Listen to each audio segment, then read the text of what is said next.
वह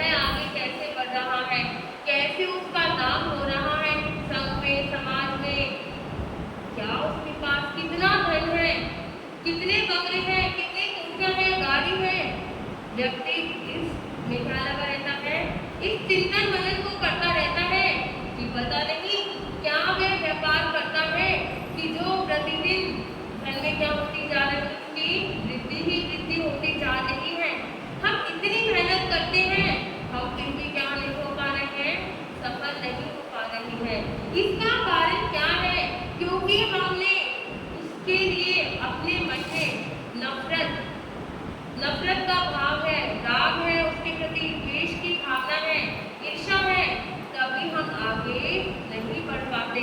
तो प्रभु यही फरमाते हैं कि हमें अपने भीतर से, अपने हृदय से इस चीज को क्या करना है, नष्ट करना है।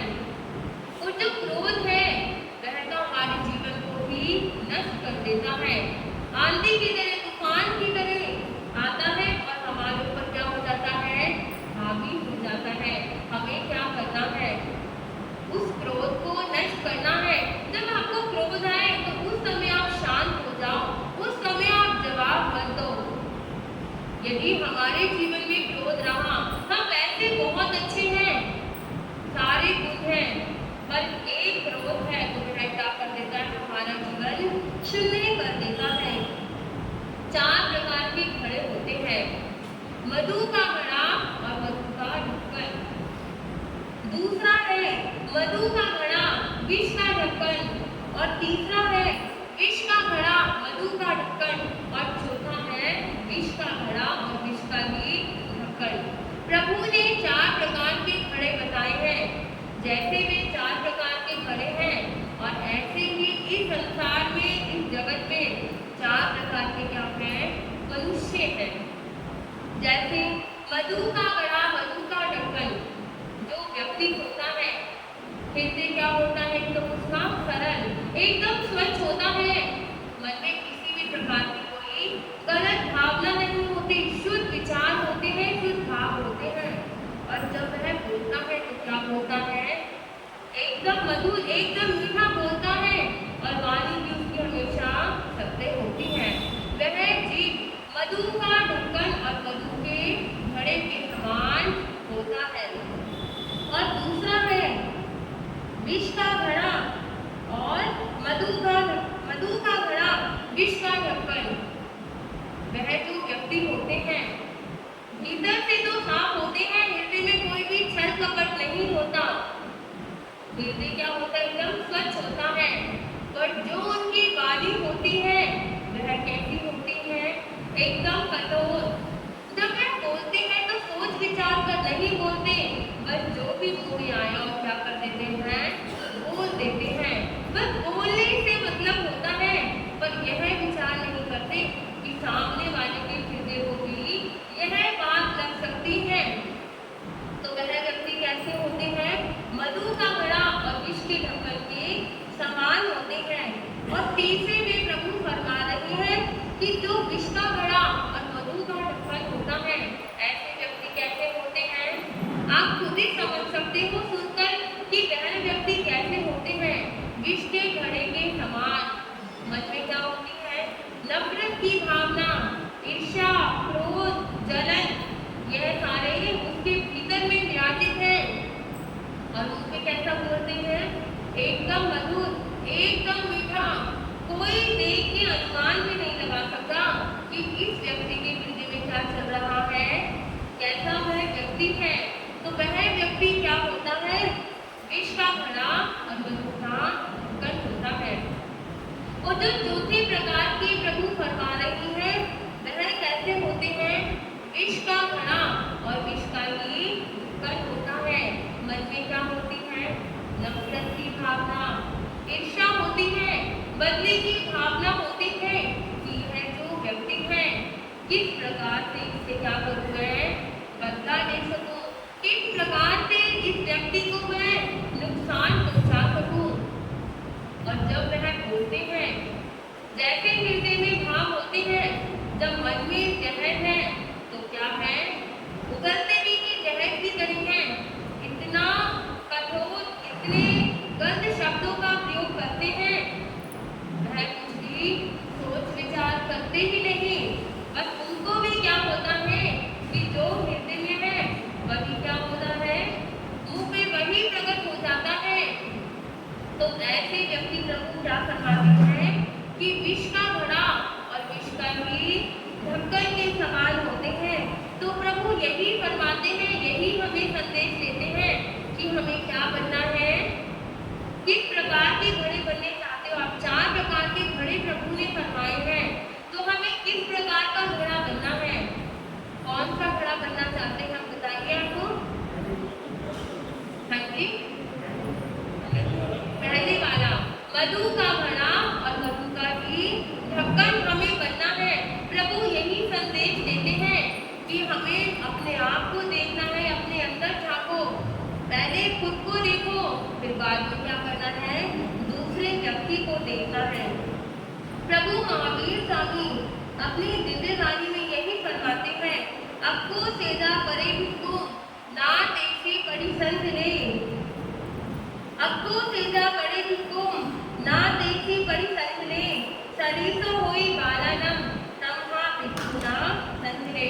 प्रभु यही फरमाते हैं कि जो सच्चे साधक होते हैं, सच्चे ज्ञानी होते हैं, यदि कोई जीव उनकी निंदा करे, उनकी असाधना करे, उनका अपमान करे, कोई उनका तिरस्कार करे किसी भी प्रकार से, चाहे उनके मुख पर ही उस व्यक्ति की निंदा कर रहे हैं, पर उस ज्ञानी व्यक्ति को क्या नहीं करना, क्रोध नहीं करना। यदि वह ज्ञानी व्यक्ति भी क्रोध करता है तो वह भी अज्ञानी के स्वभाव का माना जाता है। फिर ज्ञानी व्यक्ति में और अज्ञानी व्यक्ति में क्या फर्क रह जाता है। जो व्यक्ति ज्ञानी होता है तो वह व्यक्ति तो क्या कर जाता है, एक समय में चुप हो जाता है, शांत हो जाता है, पर जो अज्ञानी व्यक्ति होता है तो वह क्रोध में क्या हो जाता है, आग बबूला हो जाता है। क्रोध तूफान की तरह आता है और विवेक की ज्योति को नष्ट कर देता है। स्वामी विवेकानंद जब वे बहुत छोटे थे, वे स्कूल जाते थे। स्कूल जाने के बाद एक दिन अध्यापक ने कक्षा में बैठे हुए जितने भी छात्र थे उनकी परीक्षा ली। ब्लैक बोर्ड के ऊपर चौक लेकर एक लाइन खींच दी। लाइन खींचने के बाद बच्चों को कहते हैं कि यह जो रेखा खींची है इसको क्या करो, तुम छोटी करके दिखाओ, पर छोटी मिटा के नहीं करनी, जैसी ये है ऐसी ही इसको छोटी करो। अब सभी छात्र देख रहे हैं कि हमारे अध्यापक जी कैसे हैं, कैसा इन्होंने प्रश्न किया। बिना मिटाए उस लाइन को क्या कोई छोटी कर सकता है? कोई भी विद्यार्थी नहीं कर पाया। अध्यापक की दृष्टि जब विवेकानंद के ऊपर पड़ी, विवेकानंद को आगे बुलाया और कहा कि तुम इस रेखा को छोटी करके दिखाओ।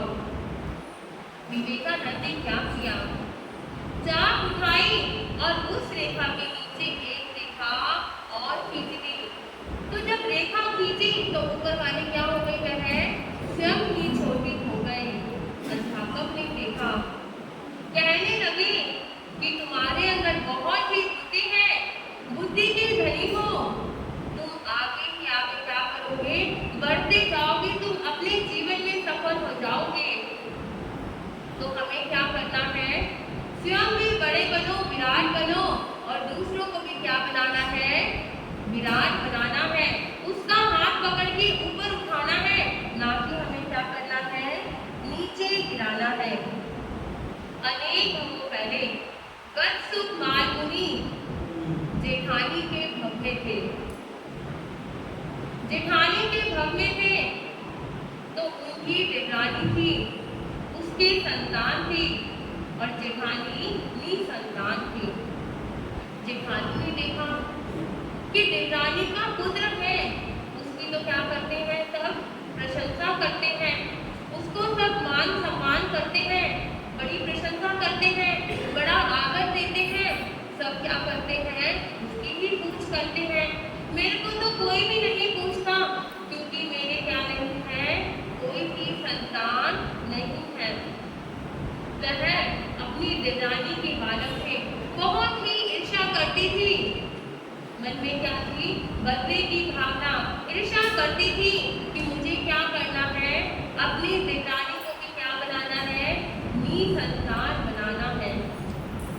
एक बार वह जो नन्हा सा बालक कर्मों का उदय क्या आया कि उसके शरीर में रोग उत्पन्न हो गया, उसके सर पे थोड़े फुंसी हो गए।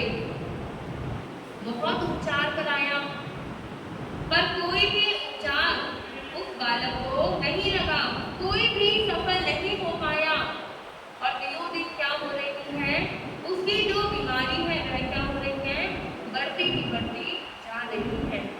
अब वह बालक बड़ा परेशान है, बहुत ही वेदना है। वह नन्हा सा बालक बोल भी नहीं सकता। वेदना तो भीतर ही भीतर हो रही है। अब कोई बड़ा व्यक्ति होता है, कहीं भी उसको दर्द होता है तो वह क्या करता है? बोलकर बता देता है। अब जेठानी ने देखा कि बड़ा अच्छा मौका है। देवरानी से कहने लगी कि मुझे इसके लिए एक उपाय आता है, यदि तुम कहो तो वह उपाय कर देते हैं, जिससे क्या होगा? तो इस बालक के फोड़े फुंसी है जो रोग है वह क्या हो जाएगा? नष्ट हो जाएगा और यह बालक एकदम स्वस्थ हो जाएगा। अब देवरानी बहुत ही सरल है, बहुत ही शांत है, बहुत ही सीधी है। जैसा किसी ने कहा वैसा जो है कर लेती थी। उसने कहा जेठानी से कि आप मेरे से ओहदे में भी बड़े हो, आपको तो अपनी उम्र का भी अनुभव होगा, तो यह उपाय क्या करो? आप स्वयं ही अपने हाथों से कर लो, इससे क्या होगा? मेरा बच्चा ठीक हो जाएगा। अब जेठानी मन ही मन बड़ी प्रसन्न हो रही है, क्योंकि जैसा वह चाहती थी वैसा ही उसी के अनुरूप हो रहा है। उसने क्या किया? उड़द की दाल का एक बड़ा सा रोट बनाया और उस बालक के सर पे बांध दिया। वह गरम गरम रोट जब उस बालक के सर पे बांधा तो उस बालक को कितनी वेदना हो रही है। और देवरानी को क्या कहती है कि जब मैं ये रोट बांधूंगी तो यह एकदम गर्म होगा, बच्चा रोएगा भी, तड़पेगा भी, पर तुम्हें यह रोट खोलना नहीं है, ये कुछ समय बंधा रहेगा, तभी क्या ठीक होगी? थोड़े फुंसियां तभी ठीक हो पाएगी। अब वह रोट उसने बांध दिया। अब देवरानी जेठानी दोनों देख रही है कि बच्चे को कितनी पीड़ा हो रही है, कितना गर्म रोट होगा। एक छोटी सी उंगली जरा सी भी यदि जल जाती है तो कितनी देर तक हम उसको पकड़ के बैठे रहते हैं। और वह नन्हा बालक, उसकी स्किन कितनी कोमल होती है जब वह छोटा होता है, तो वह बच्चा तड़प रहा है, इतनी वेदना हो रही है कि वेदना के मारे क्या हो गए? इसके प्राण ही निकल गए। अब जेठानी देवरानी तो रो ही रही है और जेठानी भी क्या कर रही है? ऊपर से तो मातम मचा रही है, हाय हाय कर रही है, पर हृदय में क्या भाव है? कितनी प्रसन्न हो रही है, कितनी खुश हो रही है कि मैंने जैसा सोचा था और वैसा ही क्या किया? हो गया कि मैं निसंतान थी तो ये भी क्या हो जाए? निसंतान हो जाए। तो यह होती है बदले की भावना कि देखो ऊपर से कुछ और अंदर से कुछ। वही बालक अनेक भवों के बाद सौम्य ब्राह्मण के रूप में आया और वह सौम्य ब्राह्मण जो थे उनकी जो पुत्री थी वह चाहते थे कि वत्स कुमार के साथ क्या हो जाए? विवाह हो जाए। उन्होंने मना कर दिया विवाह करने के लिए।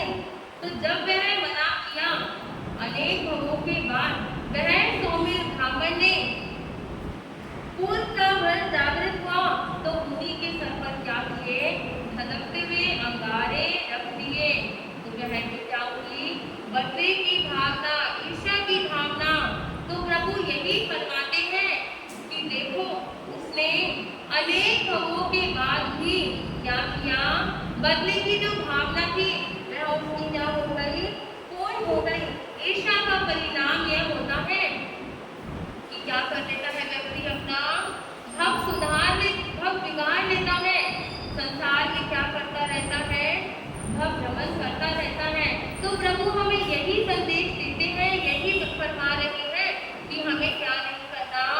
किसी के भी लिए हमें बदले की भावना को नहीं रखना। यदि वह जीव भक्ति भावना रखता है तो वह जीव क्या कर लेता है, अपना हक बिगाड़ लेता है।